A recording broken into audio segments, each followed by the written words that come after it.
This segment brought to you by Kansas Regenerative Medicine Center.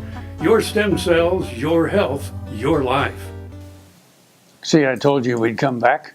Well, anyway, we have lots of stories today, and they're okay. Now that we're in the middle of April, we got all of this stuff out in front of us this year, the 150 It's celebration, huge. and It's we're talking huge. about Nebraska. Sorry, but No, but we had the 150th of Nebraska, but Kansas has so many 150th anniversaries this year.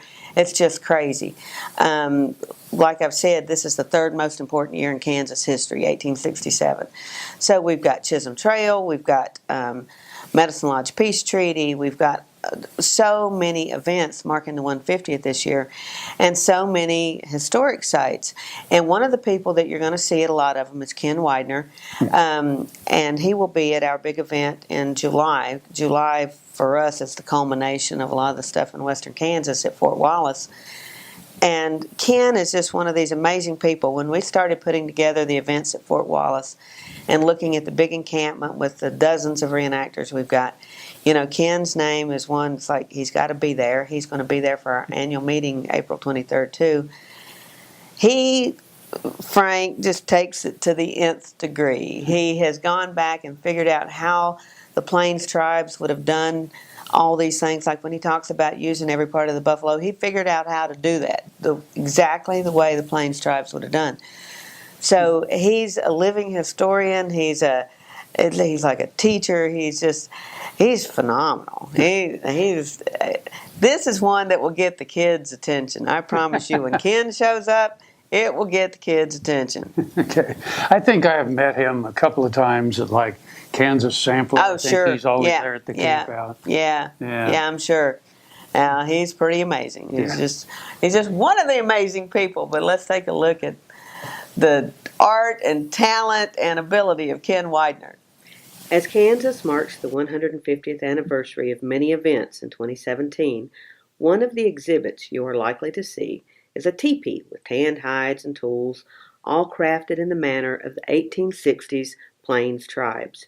The man wears face paint and sports a scalp lock, and frankly, it's quite intimidating, but the blue eyes may give pause. Ken Weidner of Copeland is a farmer of German descent. He makes his living in southwest Kansas, growing wheat, milo, and corn, and raising cattle on the family farm.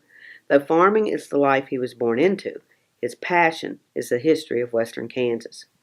Ken's interest in early western history began in grade school, evolving into his involvement with black powder guns and eventually the fur trade era, rendezvous camps.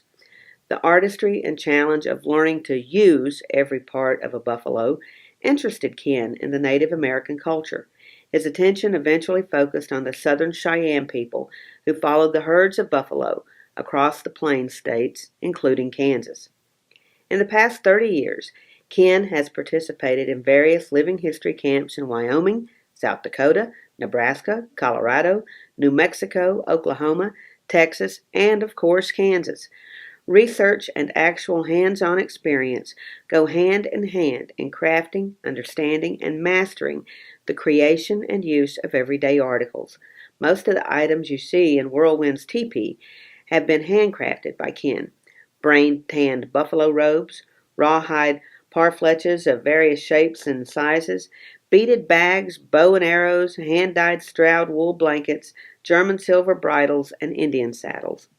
Years of studying actual accounts in books and journals, living primitive camp life at every opportunity, and museum research trips where he's been able to examine historic artifacts has made Ken a sought-after expert in the material culture of the Southern Plains Indians. Commitment to the craft and attention to detail has opened doors for Ken both locally and across the country. You'll see his work displayed or included in hands-on exhibits at historic sites and museums such as Fort Larned National Park site and the Little Bighorn Battlefield, and most notably the Smithsonian National Museum of the American Indian in Washington, D.C.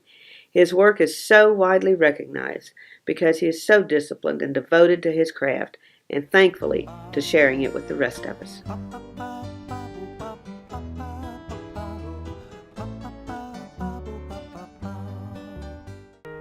Hey, I'm Clark Victory. I grew up right here on this little ranch near Chelsea, Oklahoma.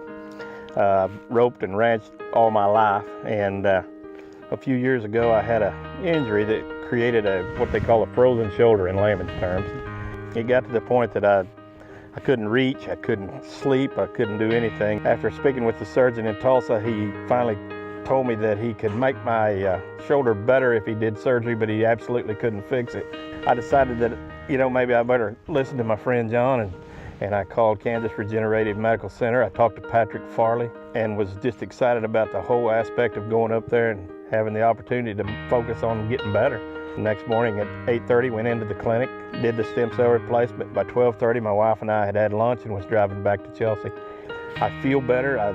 We work around here. Some days we work pretty hard around here, and like any older guy does, I get pretty sore, pretty tired, but my right shoulder doesn't get sore. It's like a baby's arm.